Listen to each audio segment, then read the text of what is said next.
Sterven! Skillgelassene! Stegen! Sterven! Remember to subscribe and like the video, you heathens.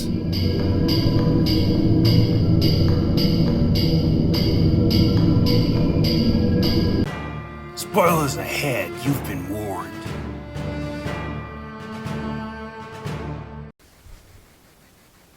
Alright, so, how's everyone's weekend going so far? I hope it's going good. This movie is called Hero Dog: The Journey Home. Now, I tried to look it up a little bit to see if it was based on a true story, if it was just a book, or it was just out of nowhere just made up a screenplay. I don't know. All I know is it's a 2021 film. It just came out in this month. And it is a family adventure movie. Now, the plot of it is film about a father crosses a lake by a boat to see his family, but on the way to the boat to his place on the boat, the captain falls ill. So he must go and find help on his own with the help of his sister's dog that met him at the boat, all the way from Africa. They didn't really specify specifically on that story for some reason. And he has to make it through the wilderness.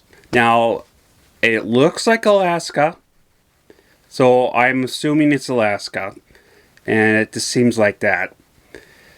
So they didn't say where it takes place, but it looks like Alaska to me. Now, this stars Nastasia Hestring and Steve Byers. And the dog, I don't know what the real dog's name is, but in this it's Chinook. He's an Alaskan Marmaduke, and he's a very, very huge dog. For his part in this, though, I was expecting way more. He just felt like a plain old dog, unlike most other films about dogs that have way more personality to them. For the quality of the camera, I noticed, and that's also why I was thinking it was Alaska, because as they go into the water scene, it's kind of cloudy, then later that night it rains. So it just kind of like, with cameras, you kind of, if you don't have very good bright lighting, then it's going to come off. But it does look like it has a gray tint to it, a light gray tint, so that could just be the clouds. But the quality was just standard. Just standard, nothing special about it. Steve's acting, excuse me, I gotta learn to speak. Steve's acting was okay. Right across the board, just plain okay. Yeah, again, nothing special. I think the only real good actor in here is actually an actress, and that is her name, Nastasia. It sounds like nostalgia, but I don't know her name. She was in Species, and I never seen the movie, but I know a lot about it.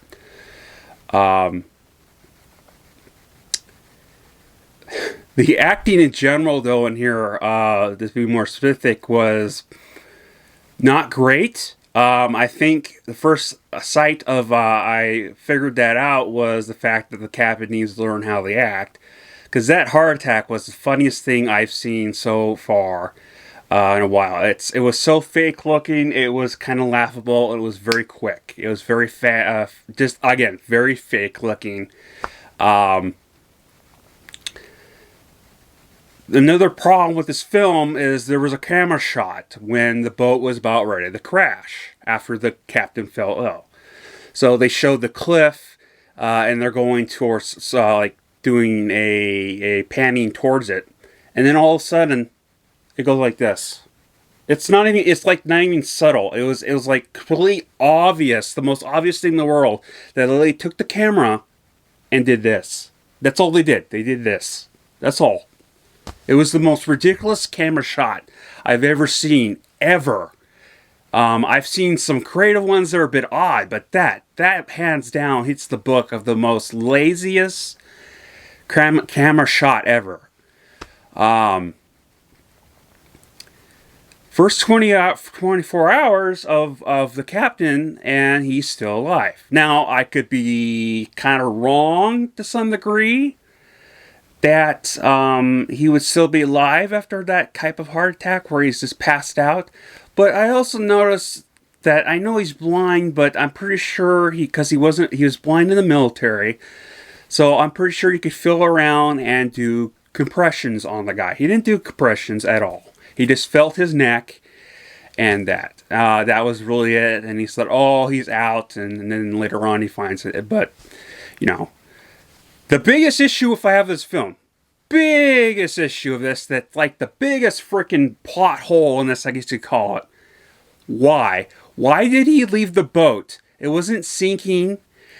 He had a huge bag of jerky. He could have gone, it would have took him at least, a week or so within that range to find him. I know if it is Alaska, it's a big surface area of climb, but he wasn't sinking. He was just sitting on the shore in the boat with the dog. That's it. And it was out in the open. They could have easily found him. And guess what? After he left and went into the woods after 24 hours, a fisherman found the boat in daylight. They found him. Actually, it was like he was out there for 3 days, 2 or 3 days, and then they found the boat, and he was out. We left the boat about 2 days after. They teach you the number one rule in survival is to stay where you are if you absolutely need to, with no option. If you absolutely need to leave as a last resort, then go. But again, he wasn't sinking. He wasn't doing that.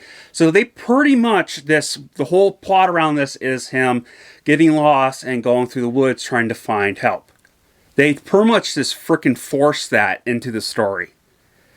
And it just flat out ruined the movie for me. As soon as they started going that, I tried to watch some more. I flat out stopped watching the movie after about 40, or not even 40, like a half hour of it. Because then they start about after 20 minutes he leaves. And they're still searching for him. The guy finds him again. And it's like, stay in the damn boat.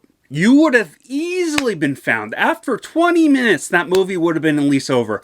It was very clear that they deliberately, for no reason at all in the story, made him leave the boat.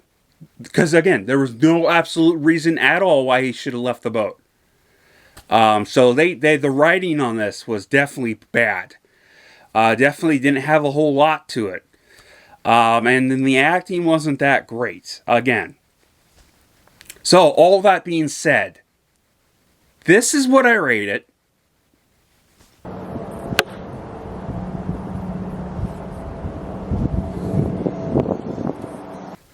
This was absolutely, once again, I want to be very clear, a very not well thought out writing on this. This film was definitely bad. I've seen way worse, but this was pretty bad when it came to the writing and the acting. This is something you would see, because this is a kid's film, so this is perfect to relate this to this, but this is like a straight to DVD, do DVDs more, but DVD, nonetheless, straight to DVD movie. That's all this is. And it was just really cheap. It was just really, really bad. When I compare it to, I know you can't really compare it because of the stories, but if you compare it to the quality of this film and the last one, I think the other one was better. It was way more better, decent acting and way better shots and more realistic stuff to it. Yeah, it was all over the place, but at least it had a solid main story to it, connecting all the other random stories to it, and even though they didn't explain it. But this, yeah, flat out bad movie. It's just like it had such, I guess, again, you call it the biggest plot hole ever. It just wasn't good. So that is my review. Let me know in the comments below, will you be wanting to watch this? I hope you watched my review I mean, I know you did, but I just hope you don't watch it.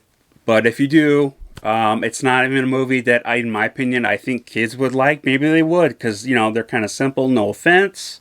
I mean, I'm talking about, like, single-digit kids, you know, like below 7 and up. I mean, below 7. But yeah, I'm starting to ramble, so let's cut this short now. And Skull, I love you all. Please stay safe, and yeah, bye.